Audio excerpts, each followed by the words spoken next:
en ese monasterio. Bueno, no me quiero meter mucho por allá, ¿no? Pero Martín Lutero, para que se den una idea, Martín Lutero, cuando estaba estudiando leyes, él estaba estudiando para ser un abogado. Él tuvo un encuentro, un duelo a espada, porque en aquel tiempo pues eran las armas, ¿no? Con un hombre,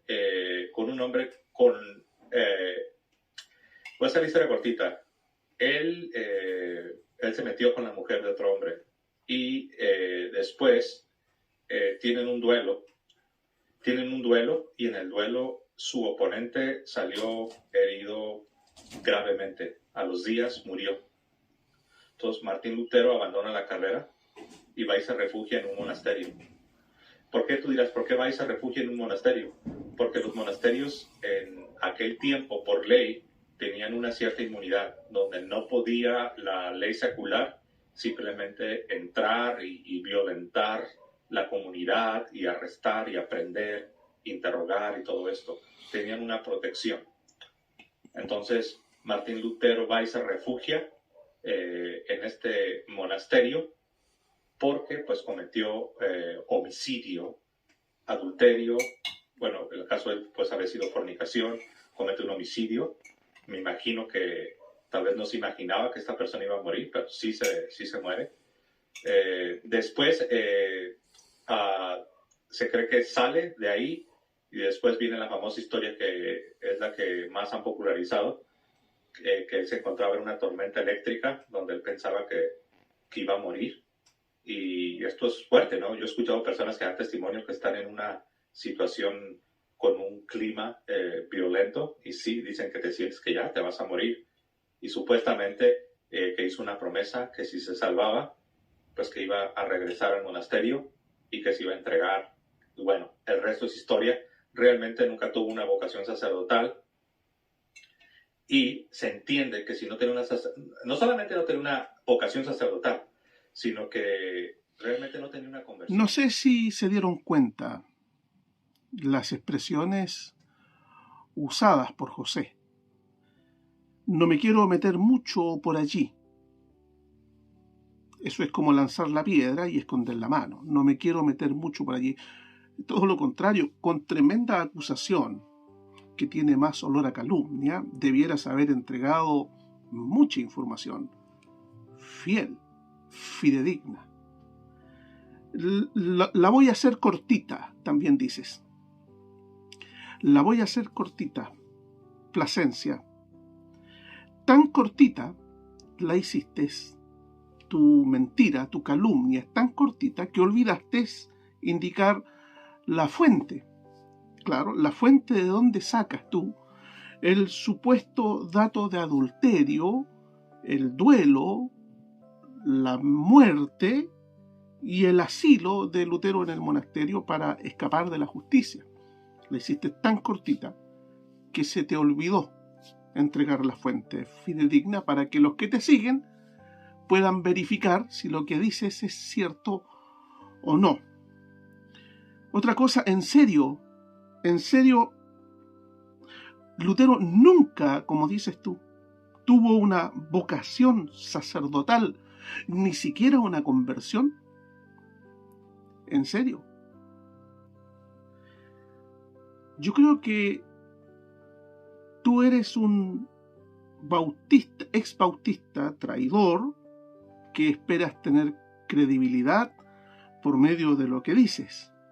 Yo te voy a leer lo que dicen las eminencias dogmáticas del catolicismo romano sobre Martín Lutero y serios historiadores de tu iglesia católica romana.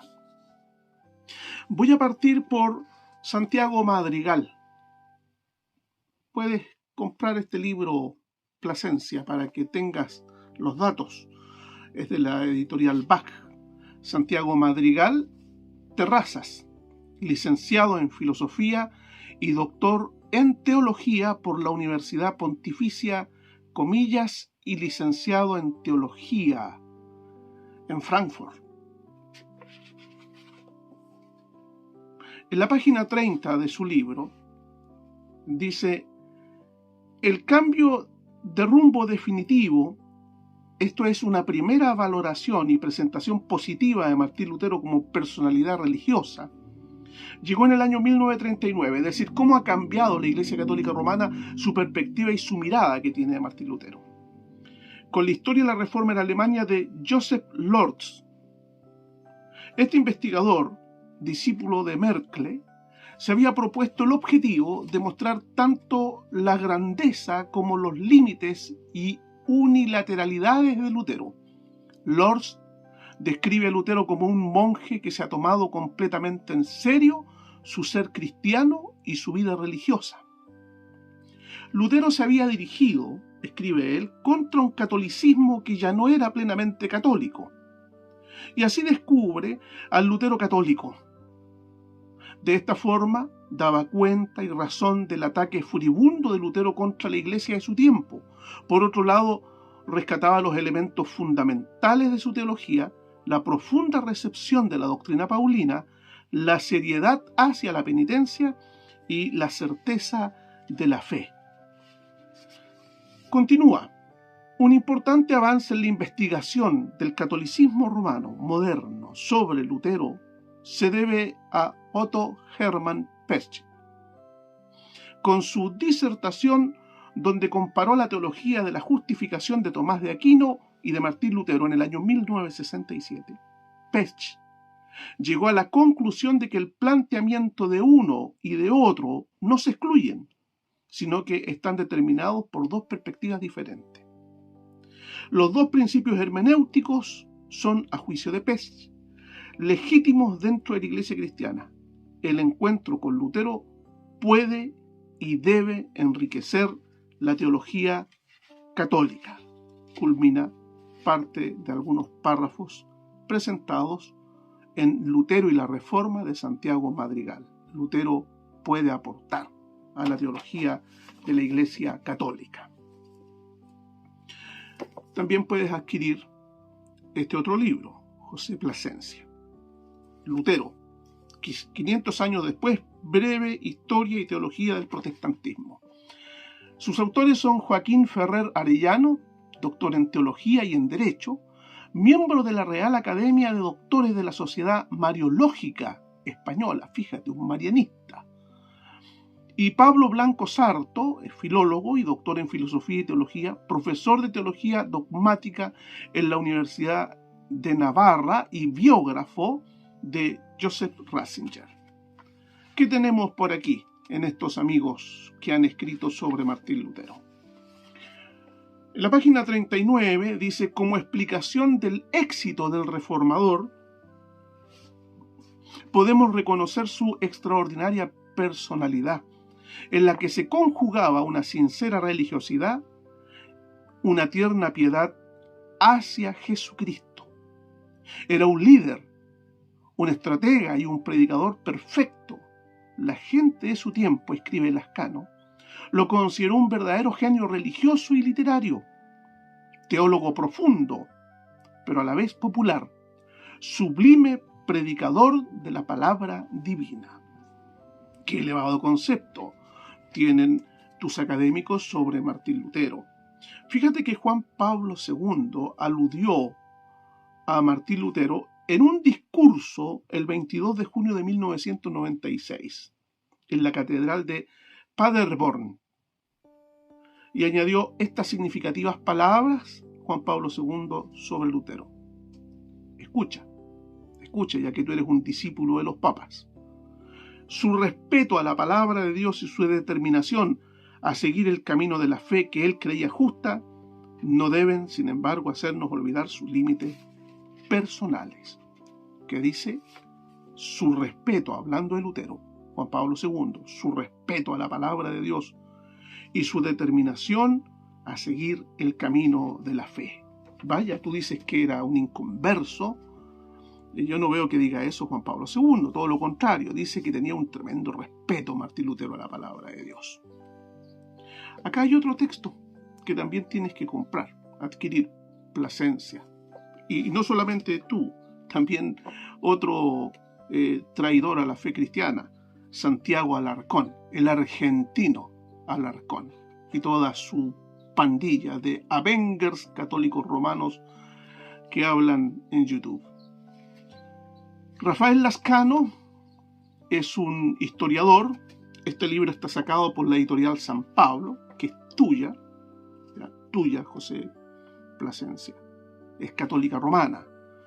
Y hablando sobre el legado de Lutero, la página 233 dice: uno de los mayores logros de Lutero en cuanto a intérprete bíblico lo encontramos en su percepción de la profundidad del concepto bíblico de fe, entendido como absoluta confianza en Dios y en su promesa de salvación. Todas las líneas que escribió y todos los discursos que predicó están motivados por su concepción de la fe, incluso en las agrias polémicas que mantuvo durante su vida. Lutero, fíjate bien, Lutero nos enseña una vuelta a la Sagrada Escritura, fuente inagotable de vitalidad simbólica, para perfilar el nuevo lenguaje teológico y religioso moderno. No cabe duda de que al pensar con independencia y libertad, Lutero liberó a la conciencia europea de la enconcertada sociedad tutelada por la tradición cristiana al dictado de la Iglesia romana. Su lucha se dirige hacia la formación de una iglesia basada en la palabra de Dios y sometida a Cristo. ¡Oh, qué asombroso! Rafael Lascano, historiador y bibliógrafo, diciendo que Lutero es un libertador del dictado de la Iglesia romana. Autor es tuyo, Plasencia. ¿Y ubicas a Walter Kasper? Walter Kasper, una eminencia, doctor en teología y profesor de dogmática. Fue obispo de Rotemburgo, en Stuttgart, entre el año 1989 y el 1999. Esta es una eminencia, Walter Kasper. ¿Y qué dice él? En el prólogo de su libro, Martín Lutero, él va a indicar: existen pocas personalidades históricas que, recordadas al cabo de 500 años, atraigan de manera verdaderamente magnética tanto a amigos como a enemigos, en la misma medida en que lo hace Martín Lutero. Sin embargo, la imagen de Lutero a lo largo de estos 5 siglos, escucha bien, ha cambiado con frecuencia. Lutero como reformador, Lutero como padre de la Iglesia, del protestantismo, Lutero como paladín de la razón y la libertad, Lutero como valiente héroe nacional en Alemania. Alguien ha dicho que existen tantas imágenes de Lutero como libros sobre él. Para los católicos, Lutero fue durante largo tiempo el hereje por antonomasia, el culpable de la división de la Iglesia occidental, con todas sus terribles consecuencias hasta hoy. Esos tiempos son ya en conjunto cosa del pasado. La investigación católica sobre Lutero en el siglo XX imprimió un importante giro en la comprensión del reformador. Llevó al reconocimiento de la aspiración genuinamente religiosa de Lutero, a un juicio más justo sobre el reparto de culpas por la división de la Iglesia, y por la influencia del ecumenismo a la recepción de algunos de los planteamientos de Lutero, y no menos importante, de sus himnos litúrgicos. Los últimos papas se han manifestado de acuerdo con esta visión.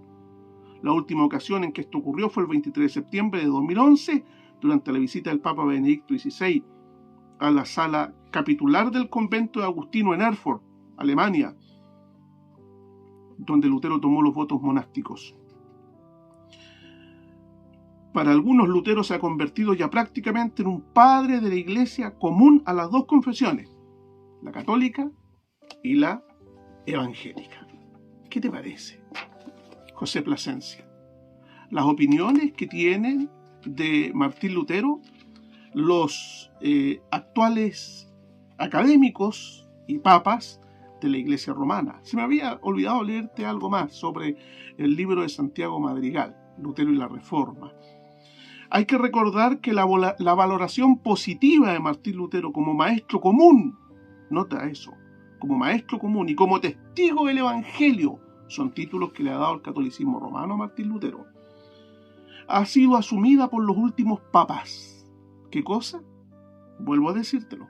Hay que recordar que la valoración positiva de Martín Lutero como maestro común y como testigo del Evangelio ha sido asumida por los últimos papas, por San Juan Pablo II en su viaje apostólico a Alemania en 1996, por Benedicto XVI en su visita al convento de los agustinos de Erfurt en 2011, por Francisco en su participación en la celebración ecuménica de Land el 31 de octubre del 2016, para dar comienzo al jubileo de la conmemoración conjunta de la Reforma Protestante. Allí recordó las palabras de su predecesor. ¿Quién?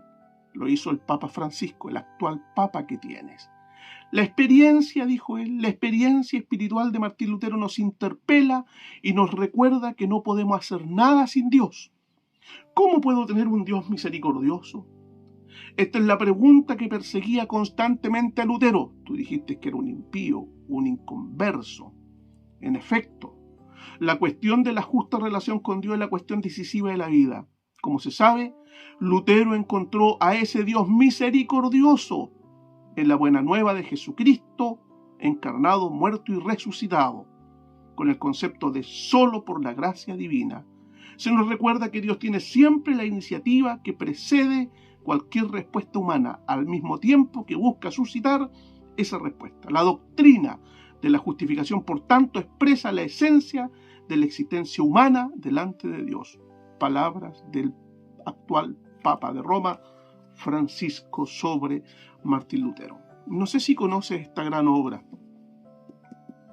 Son 2 tomos. Martín Lutero.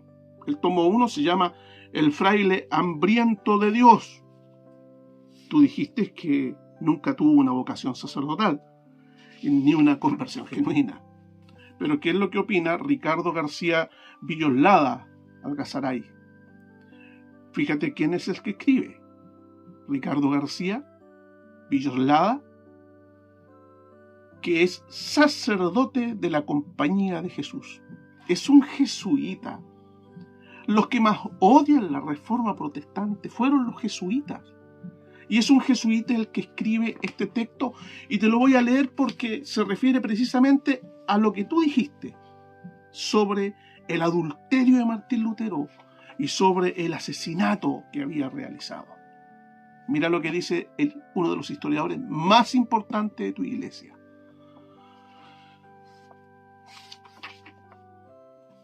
¿Cuál fue la moral y religiosamente la vida de aquel joven en los 4 años largos de su carrera universitaria en Erfurt, cuando se hallaba entre los 17 y 22 años de su edad, periodo en que el adolescente suele superar la crisis de su pubertad? En términos generales podemos responder que fue la misma que observaron otros muchos de sus condiscípulos y amigos.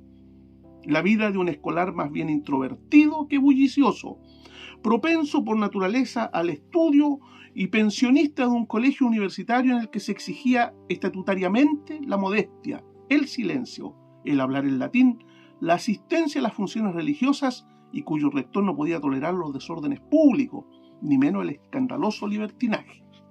Allí estudia Lutero. ¿Participó Lutero en alguno de esos desórdenes o travesuras juveniles? Pública y notoriamente no, pues no consta que jamás fuese amonestado por las autoridades académicas. Este es un historiador serio, no consta, o sea, no hay datos históricos, bibliográficos que acusen a Lutero de ello, no como tú que dijiste en tu programa, dijiste, no quiero meterme mucho por allá. No dejaste constancia clara.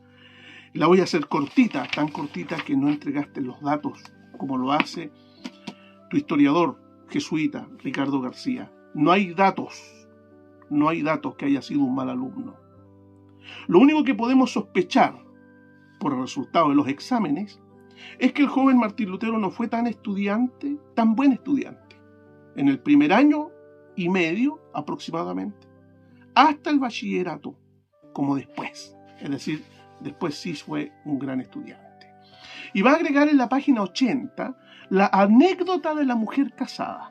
Y aquí está, a lo que tú hacías referencia. Alguna luz sobre el comportamiento moral de aquel adolescente, nótese, adolescente, puede proyectar una anécdota no recogida por ningún historiador, hasta que el padre Reinoldo Weichenborg la dio a conocer en 1956, esta anécdota, 1956, y no está reconocida por historiador alguno. Según él, cuando el bachiller Martín, herido gravemente en la pierna y padeciendo fuerte hemorragia, fue conducido al colegio o bursa de San Jorge, le aconteció un caso que él mismo narró a uno de sus amigos más íntimos. Vito Dietrich dice que esta herida forzó a Martín a guardar cama y a no salir de casa. No pudiendo sus compañeros de colegio atenderle debidamente, tomaron a sueldo una mujer casada que le prestase los debidos cuidados. Esto lo damos como mera hipótesis. Otra vez, este es un hombre serio, un historiador. Esto lo damos como una mera hipótesis. Supuestamente, Vito Dietrich dijo lo siguiente que había escuchado. Teniendo en casa eventualmente una mujer alquilada, una empleada, para hacer no sé qué faena en su habitación de Lutero, donde se encontraba este joven adolescente herido, empezó a abrazarse en gran concupiscencia de ella antes de que viniese. Se pasó rollos Lutero sobre esta mujer. Estando él en una habitación próxima, sintió un vehementísimo ardor libidinoso. No estaba con ella, estaba en una habitación cercana a donde ella estaba haciendo los quehaceres. De suerte que ni podía leer ni hacer nada, Lutero. Estaba descontrolado este adolescente, periodo de las hormonas que están todas revolucionadas. Y estaba solo. Pero a pesar del grandísimo encendimiento, se contuvo por algún tiempo de acercarse a ella. No quería ni siquiera acercarse, tenía miedo. Se apartó enseguida sin decirle una palabra deshonesta. Finalmente la pasión de la libidine fue tan grande que no recordaba haber sentido jamás tales ardores, este jovencito Lutero. Y como no se aminoraban con la lectura del Salmo Miserere, cesó de leerlo y tomó la cítara en sus manos. La pulsó algún rato, tocó las cuerdas de la cítara, con lo que poco a poco se le apagó aquel fuego. Parecíale haber salido de un sueño profundo, no pudiendo explicarse cómo le había invadido tan satánico ardor. Era como si en sueño el demonio le hubiera puesto otro corazón, otros pensamientos y otro sentir diverso de los que antes tenía. Esto me lo contó bajo forma de confesión. La mujer era casada. Aunque él reflexionaba sobre la inmensa torpeza y magnitud del adulterio, Satanás le sugería la muchedumbre de hombres que hacen eso mismo. Pero luego el joven despertó de este rollo juvenil que estaba teniendo con la mujer. Pero luego le conmovió este solo pensamiento. ¿Cuál? Que no quedaría oculto porque es juicio de Dios que se descubran tales pecados. ¿Y qué fue lo que hizo Lutero? Solo enfrentó una tentación que logró calmar con el sonido de las cuerdas del laúd. Tú dijiste que había adulterado y que había matado al esposo de la mujer. No existe dato histórico alguno serio que pueda decir que eso fue cierto. Si al entrar en el monasterio le hubieran preguntado por su conducta estudiantil, es muy posible que en su respuesta hubiera usado las mismas palabras con que más adelante sintetizó su vida en el claustro. Viví no libre de pecado, pero sí de crimen. No hice crimen, ningún crimen. Es decir, caí alguna vez en pecado, mas no cometí delitos públicos punibles por la ley. Esto mismo podría deducirse de otros testimonios suyos. A mí no me eche en cara Satanás mis obras malas, por ejemplo, de haber cometido esto o lo otro en mi adolescencia. Quería decir que los pecados de su adolescencia, pecados al fin y al cabo de fragilidad, no eran tan reprensibles como la desesperación y la falta de confianza en Dios. En suma, dice el historiador Ricardo García, en suma, un joven universitario seriamente aplicado al estudio alegre con sus camaradas, de conducta moral sin escándalo, como la de tantos otros que comúnmente son tenidos por buenos estudiantes. En lo que probablemente superaba a todos sus compañeros era en la hondura de sus preocupaciones religiosas. Es decir, está reconociendo Ricardo García que Lutero era un joven, piadoso. Tú dijiste que ni siquiera convertido. Sobre lo del rayo del cielo, que dice que fue una invención, una mentira, sigue el serio historiador Ricardo García hablando basado en las fuentes que él ha investigado. De pronto el joven maestro en artes, que llevaba tan solo 2 meses cursando Derecho en la universidad, interrumpe su estudio y decide ingresar en el convento agustiniano de Erfurt con ánimo de abrazar allí la vida monástica. Era el 17 de julio de 1505 cuando Martín se presentó a las puertas del monasterio negro. Le faltaban 4 meses para cumplir los 22 años de edad. ¿Sabía bien lo que aquel paso significaba? ¿Lo había considerado serenamente?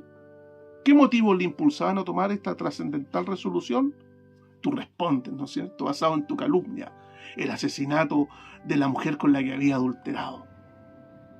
Prescindiré de los testimonios poco seguros de los primeros narradores y de ciertas tradiciones que se dicen antiguas para fundar el relato en las propias palabras de Lutero, sometida a una razonable crítica. En una charla de sobremesa de 1539, a 16 de julio decía: hoy día de San Alejo es el aniversario de mi entrada en el monasterio de Erfurt. Y comenzó a recitar la historia de cómo hizo el voto de entrar en religión, pues hallándose de viaje unos 14 días antes, no lejos de Erfurt, quedó tan consternado por efectos de un rayo que, lleno de terror, exclamó: «Auxíliame, Santa Ana, y seré fraile». Después me arrepentí del voto, y muchos me disuadieron de cumplirlo, pero perseveré, y días antes de San Alejo convidé a unos excelentes amigos míos al acto de despedida, a fin de que ellos al día siguiente me condujesen al monasterio, y como ellos me lo obstaculizasen, yo les dije: «Hoy me veréis y nunca más». Entonces me condujeron con lágrimas. También mi padre se enfadó por el voto, mas yo perseveré en mi propósito. Jamás pensé en salir del monasterio. Datos de gente seria, historiadores, teólogos, académicos, dogmáticos y papas. ¿Qué vamos a hacer, José Plasencia? ¿Qué vamos a hacer? Te lo voy a decir simple, así como tú dices, corta. Has actuado de manera pérfida, alevosa, cobarde, típica del calumniador. Has mentido contra tu adversario Martín Lutero, intentando cobardemente hacer que esos jóvenes que te siguen, papistas, odien al reformador con tu falsa historia que has contado y que la has expuesto a todo público. Tus autoridades, porque no son las mías, los papistas mismos, tus últimos papas han dicho que Lutero es un maestro de la fe y maestro del evangelio. Además de mentiroso, José Plasencia, eres rebelde al no someterte a la opinión de tus autoridades, a esos que tú tienes de pastor. Martín Lutero está considerado, revisado y en gran parte aceptado en el catolicismo serio de hoy día. Espero, José Plasencia, que aceptes un debate con altura y no que huyas, como hace rato lo hace el argentino apologeta con A de apóstata, Santiago Alarcón. Si quieres, estás tú, Alarcón, y traes a Urbina, que serían como los Avengers actuales del catolicismo romano. Espero verte en un debate, muchacho. Hasta pronto.